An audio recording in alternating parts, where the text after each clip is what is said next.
Full Raj, నీతో పరిచయం చాలా కొద్ది రోజులైనా ఏదో తెలియని అటాచ్మెంట్ ఏర్పడింది. ఇప్పుడు వదిలిపెట్టి వెళ్ళాలంటే చాలా బాధగా ఉంది.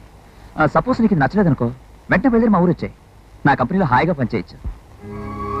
ఈ ఊరు వచ్చి నేను ఒకటి తీసుకెళ్తున్నాను. ఏమిటో తెలుసా?